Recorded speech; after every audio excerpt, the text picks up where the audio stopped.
Boa noite, meus irmãos. Como estamos diante das dificuldades que surgem? Como é que todos estão passando? Lembremos do otimismo, da confiança em Deus, da busca de auxílio à espiritualidade, que nos dê força, coragem para compreender as lições, para compreender os desígnios de Deus e aproveitar esses momentos de reflexão, de crescimento, de meditação, para nos fortalecer diante das dificuldades que surgem para todo o planeta. E vamos dando continuidade às nossas reflexões, que enche a nossa alma, o nosso espírito de esperança, de confiança, de alegria de viver. Isso é que nos importa para a gente vencer cada etapa que são importantes no nosso crescimento. Lembramos que continuamos com todos os protocolos da ciência, da saúde, portanto não vamos nos descuidar de lavar as mãos, das máscaras, no uso das máscaras, do álcool em gel, do distanciamento social. Tudo isso ainda é importante para mantermos a nossa saúde equilibrada. E nós já estamos vendo e ouvindo as vacinas, né, que já são ofertadas. E muito em breve nós aguardamos que todos tenham sido vacinados, protegidos, para que a gente possa fazer melhor a nossa vida depois dessa experiência dolorosa, né, difícil, que a gente possa sair mais engrandecidos dessa luta. E vamos dando continuidade à nossa reflexão. Hoje eu trouxe um livro novo para a nossa leitura e estudo. É um livrinho pequeno, Alvorada Cristã, pelo espírito de Ney Lúcio, psicografia de Francisco Cândido Xavier. É umas mensagens curtas, mas muito oportunas para a nossa reflexão. Mas antes da gente passar a leitura, nós vamos falar um pouquinho desse espírito Ney Lúcio. Quem foi Ney Lúcio?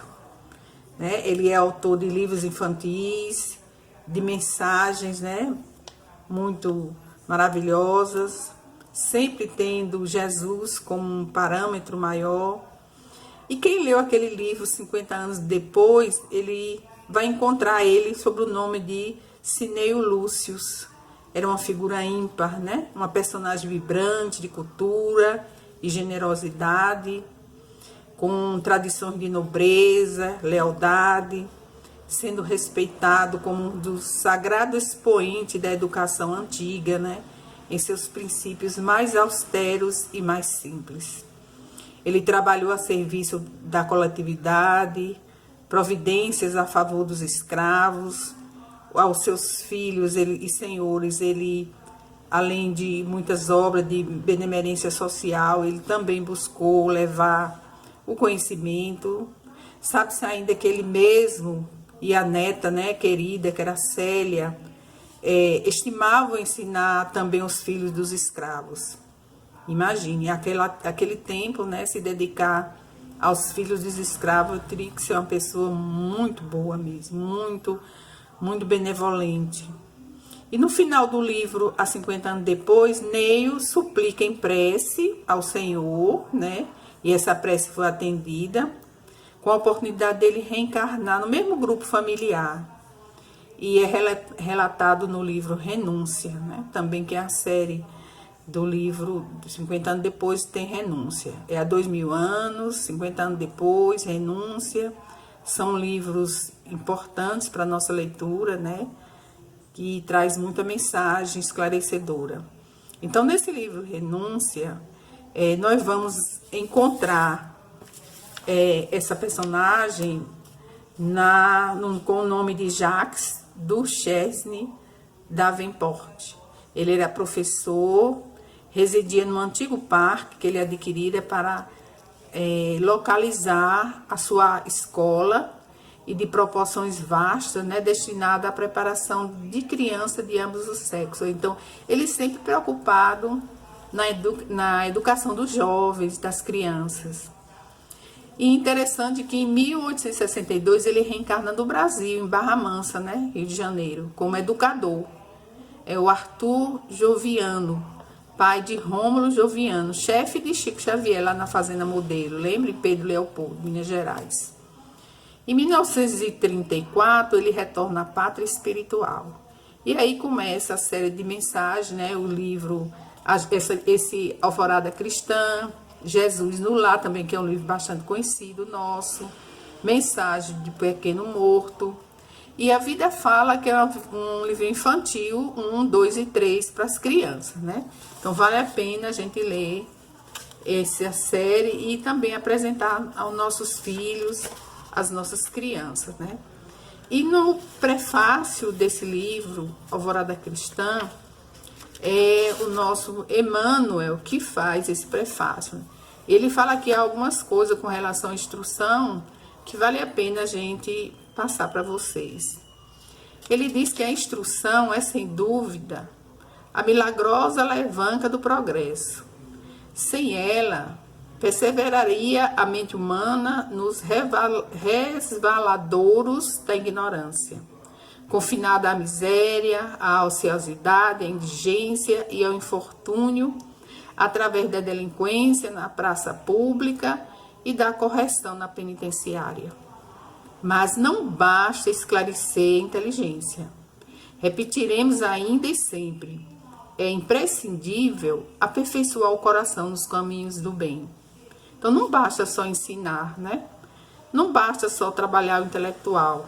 Mas imagina uma criatura bastante intelectualizada, com o coração endurecido. Então temos também que apresentar as noções morais trazidas pelo Cristo, os ensinamentos morais, que é justamente isso que dosa, né, a razão com o coração. E ele diz que a razão sem luz pode transformar-se em simples cálculo. Instrução e ciência são portas de acesso à educação e à sabedoria. Quem apenas conhece, nem sempre sabe. Olha o que diz Emmanuel, né? Com muita sabedoria, ele coloca justamente aqui o ponto principal, que nós precisamos trabalhar a mente e o coração. E está lá no Evangelho segundo o Espírito, quando o Espírito de Verdade diz: Espíritas, instruí-vos, eis o primeiro mandamento.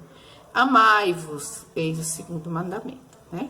Então, amai-vos e instruí-vos é de grande importância para nós espíritas. Esse cuidado a gente precisa ter, nos ofertando esses dois alimentos essenciais. Então, hoje nós vamos começar com o capítulo 1 do livro Alvorada Cristã, que tem como título Sigamos Jesus. Sigamos com Jesus, desculpe. Maomé foi valoroso condutor de homens. Milhões de pessoas curvaram-se-lhes às ordens. Todavia, deixou o corpo como qualquer mortal e seus restos foram encerrados numa urna que é visitada anualmente por milhares de curiosos e seguidores. Carlos V, poderoso imperador da Espanha, sonhou com o domínio de toda a terra. Dispôs de riquezas imensas, governou muitas regiões, entretanto, entregou um dia a coroa e o manto ao asilo do pó. Napoleão era um grande homem, fez muitas guerras, dominou milhões de criaturas, deixou o nome inesquecível no livro das nações. Hoje, porém, seu túmulo é venerado em Paris. Muita gente faz peregrinações até lá para visitar-lhes os ossos. Como acontece a Maomé, a Carlos V e a Napoleão, os maiores heróis do mundo são lembrados em monumentos que lhes guardam os despojos. Com Jesus, todavia, é diferente. No túmulo do nosso Senhor não há sinal de cinzas humanas, nem pedrarias, nem mármores de preço, com frases que indiquem ali a presença da carne e do sangue. Quando os apóstolos visitaram o sepulcro, na gloriosa manhã da ressurreição, não havia aí nem luto, nem tristeza. Lá encontraram o mensageiro do reino espiritual que lhes afirmou: não está aqui.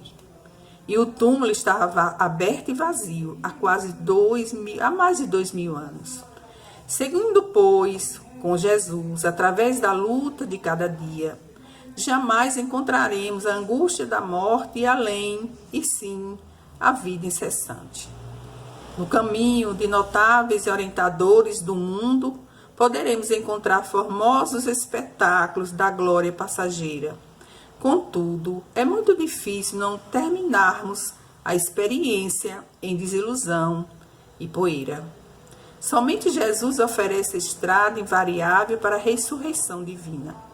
Quem se desenvolve, portanto, com o exemplo e com as palavras de Jesus, do Mestre, trabalhando por revelar bondade e luz em si mesmo, desde as lutas e ensinamentos do mundo, pode ser considerado cidadão celeste.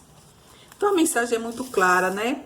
E a vida no planeta que estamos encarnados nos ensina tudo isso. Ninguém vai poder contestar que esses citados como Maomé, Carlos V, Napoleão foram grandes, né? Foram heróis. Mas em que restou? No pó, no túmulo, né? Mas com Jesus não. Jesus não deixou nada no túmulo. Quando as mulheres que foram a primeira a visitar Jesus não encontraram Jesus, o túmulo estava vazio, né? Porque ele não queria que a gente adorasse a carne. Ele queria que a gente buscasse os seus ensinamentos, se esforçando para seguir, porque seria isso a nos libertar da ignorância, da maldade, da violência, do desamor. Então que a gente se prenda a Jesus, não à carne, mas aos seus ensinamentos. A parte moral do evangelho é que é de grande importância para a nossa vivência, para a nossa maturidade. E nos dias que nós estamos passando, que são momentos graves, mais ainda precisamos ter Jesus em nossa mente, ter o seu exemplo, a sua bondade, o que ele vivenciou aqui na Terra como exemplo maior de bondade, né? São momentos decisivos para o planeta e para todos nós, né? Que a gente não se distancie do Mestre, que a gente não duvide de que a sua missão foi e é muito grandiosa para todos nós, porque ele deu exemplo de perdão, de amor, de caridade, em momentos difíceis, muito mais difíceis do que a Terra é hoje. Um momento onde o povo escravizava, onde se matava, onde havia o ódio, né? A crueldade para com as pessoas, para com os doentes, para com as crianças, com as mulheres. Uma nação dominava a outra, tornava os outros escravos. Era muito mais difícil do que o momento atual, né? Então, por que nós vamos se sentir desamparados e que nada vai mudar, que as coisas não mudam? Mudam sim, de lá para cá, muitas coisas já mudaram. Mas a gente precisa dar a nossa contribuição, de amar mais, de pensamentos positivos, de alimentar pensamentos de sabedoria, de perdão, de alegria, de caridade, contribuindo assim com a espiritualidade para um mundo melhor, que é o que está acontecendo, né? O mundo está se transformando através da nossa transformação. Precisamos cooperar com Jesus, precisamos cooperar com a espiritualidade maior. Então, meus irmãos, nós desejamos que todos possam ser fortalecidos, que possam estar bem, cumprindo tudo que a ciência nos orienta, mas não esquecendo das orientações do Mestre, que nós não morremos. Ele deu prova disso quando no terceiro dia ele apareceu às mulheres, né? Ele ressuscitou, né? Mostrando que foi só a carne que pereceu, que o espírito não morre. Então, os nossos entes queridos que estão partindo pela Covid, que a gente não se desespere, porque foi só o corpo. Somente o corpo é que realmente, né, pereceu. Que nada morre, né? Nada morre. É só o corpo perecível, né? O espírito não morre. Nós retornamos ao plano espiritual, porque é a nossa pátria de origem. Que a gente não esqueça disso em momento algum, não é? Deus não nos criou somente para viver esta existência e botou um ponto final. Não, precisamos de várias existências para dar continuidade ao nosso aperfeiçoamento e cumprir com a determinação de Deus e as palavras de Jesus, seres perfeitos. Para isso precisamos da oportunidade da reencarnação. Senão não poderíamos, num só tempo dessa existência, concluirmos as dificuldades que ainda existem em nós, né? Reparar erros, aprender, ser melhor. Então precisamos de tempo. E Deus sabe disso. Deus conhece cada um de nós. Então não percamos a fé, nem a esperança, nem a alegria de viver, nem a confiança em Deus. Sejamos fortes, fortalecidos nessa fé e nesse amor incondicional de Deus para com todos nós que somos seus filhos e somos sua criação divina. Que o Mestre Jesus continue com vocês, pernoitando nos seus lares, trazendo harmonia, saúde e paz, que a água seja magnetizada, que receba os passos através das energias positivas que a espiritualidade nos envolve agora, tornando-nos assim uma vacina contra o vírus da depressão, do ódio, da tristeza, da dor. Porque é essa vacina o que nos faz mais fortes, o que nos faz e que nos cria a defesa que nós precisamos para vencer essa etapa difícil, né, da existência de todos que estão reencarnados no planeta Terra. Muita paz e que Jesus nos abençoe agora e sempre.